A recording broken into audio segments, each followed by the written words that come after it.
biasanya ibu kan tempat aku untuk cerita, tapi pada kenyataannya kan ya ibu adalah orang yang ikut andil untuk mengores luka di hati aku. Ya, Bapak juga kan shock, sakit, kaget ya, soalnya yang selingkuhnya itu bukan sama orang lain gitu, ternyata sama mertua sama menantu gitu ya. Masih ingat dengan kisah viral satu ini? Norma Risma, gadis asal Banten yang ceritanya menggemparkan banyak orang pada 2022 lalu. Baru 1 tahun menikah, Norma harus merasakan pengkhianatan dari sang suami yang ternyata menjalin hubungan terlarang dengan ibu kandungnya sendiri.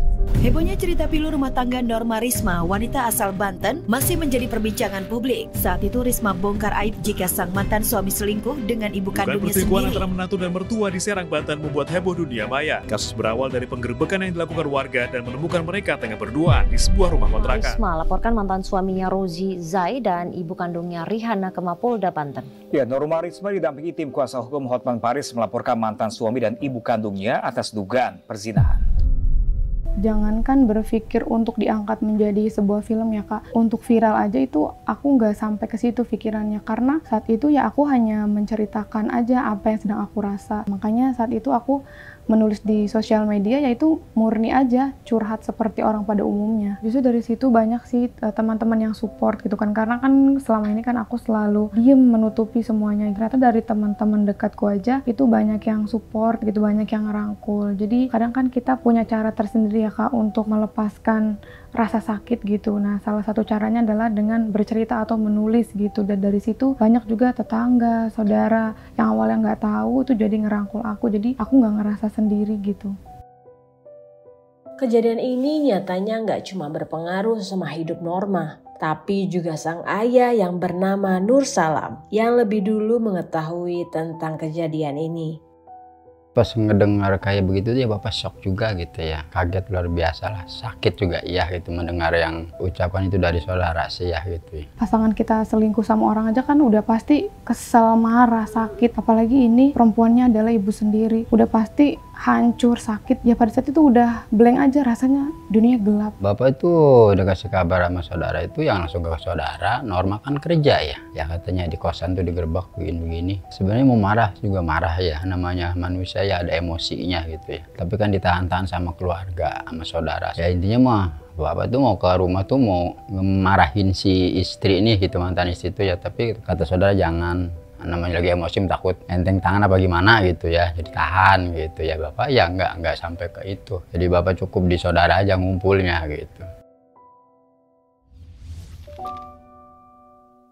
Satu hal yang bikin aku kuat sampai detik ini adalah Bapak sih Kak. Aku nggak tahu kalau misalnya Bapak udah nggak ada di sini gitu kan. Aku sakit, aku sedih, aku hancur, tapi pasti Bapak lebih sakit lagi daripada aku. Udah yang lalu mah biarlah berlalu gitu ya. Kita hadapin lagi hidup nih yang baru, jangan sampai itu kita lupa sama yang kuasa gitu ya. Jadi ngewanti-wanti sama Norma nih harus kuatlah imannya gitu ya. Jangan sampai tinggalkan 5 waktu segala itu harus.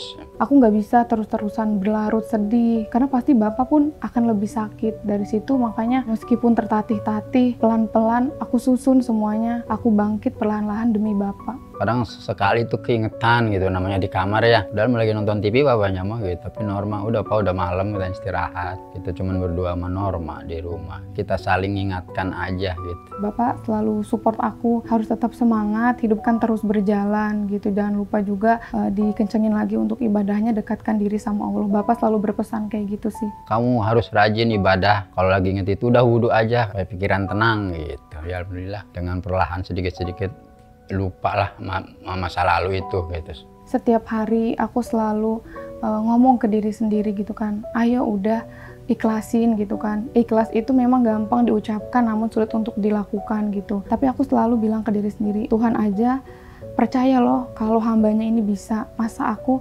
meragukan itu. Nah, aku percaya sih Kak, ketika Allah itu ngambil sesuatu dari kita itu nggak akan ada gantinya. Cuman tinggal menunggu waktunya aja sambil diperbaiki lagi dirinya.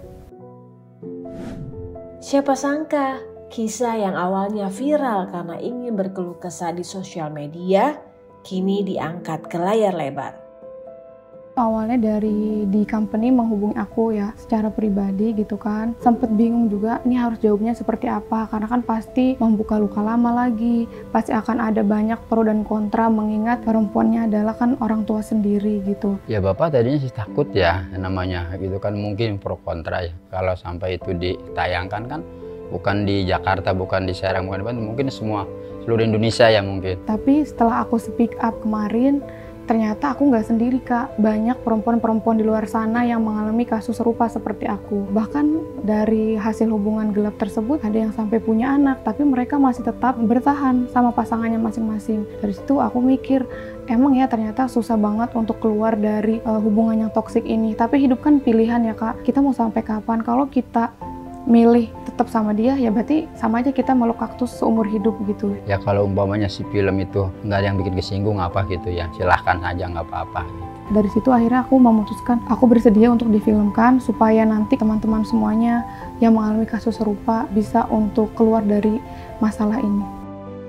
Norma yang awalnya ragu akhirnya mantap memperbolehkan kisahnya ini dibagi ke lebih banyak orang.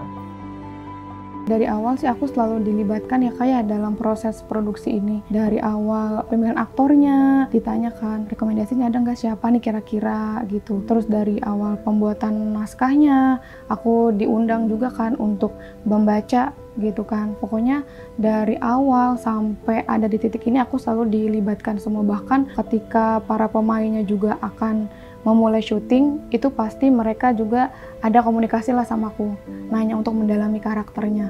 Sebenarnya dari awal aku udah bilang sih, mungkin ada poin-poin yang ini nih yang aku kayaknya jangan dimasukin deh. Dan dari di company sendiri sih alhamdulillah gitu kan mengikuti lah. Jadi ceritanya ya sesuai juga dengan yang aslinya, tapi kalau yang sekiranya ini sensitif deh dan itu nggak dimasukin juga. Dari videonya gitu kan, itu aku di luar ekspektasi sih, ternyata lebih bagus daripada yang aku pikirkan gitu. Dan para pemain pun menurutku totalitas banget gitu, apalagi untuk Ambu itu mirip banget looknya. Untuk Kak Tisa ya, apalagi dari awal kan udah minta izin nih untuk masuk ke karakterku, jadi sedihnya dapet sih, kesel dan marah kecewanya itu bener-bener dapet banget. Rasa sakitnya, kecewanya itu ada semua di dalam film itu tersampaikan Kak.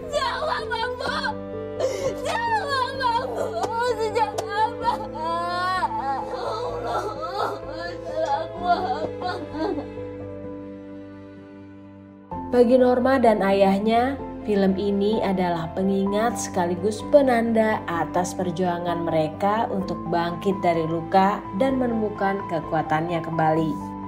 Lewat film ini juga, mereka berharap kisah ini menjadi pelajaran bagi lebih banyak orang. Dengan adanya film ini, aku mengajak teman-teman yang lain yang mungkin mengalami kasus yang sama seperti aku, bahwa kamu tuh gak salah, kamu tuh di sini korban, ayo sama-sama kita sembuh. Jangan menormalisasi sebuah pengkhianatan ya Kak, sekecil apapun gitu. Menurutku perselingkuhan itu kan bisa menghancurkan semuanya Kak, karir, keluarga, apalagi rumah tangga gitu. Jadi kalau misalnya dari pacaran udah ketahuan selingkuh, mendingan diudahin aja, karena menurutku itu akan jadi bumerang yang sewaktu-waktu akan meledak dan kena ke diri kita sendiri. Setelah kejadian yang kemarin ya Kak, jujur sih bikin aku takut untuk kenal laki-laki yang baru gitu kan. Ya namanya manusia kok pengen lah katanya apa keluarga. Ya udahlah saya bilang kalau sekarang mah yang penting tanggung jawab, imannya kuat, saya bilang udah gitu aja. Kalau aku sih berusaha memperbaiki diri aja lagi ya Kak, karena kan katanya jodoh itu kan cerminan diri. Aku mau fokus aja sih kan dulu ya dengan apa yang ada saat ini. Kuliah diberesin, terus kerja dan bahagiain bapak, itu aja sih.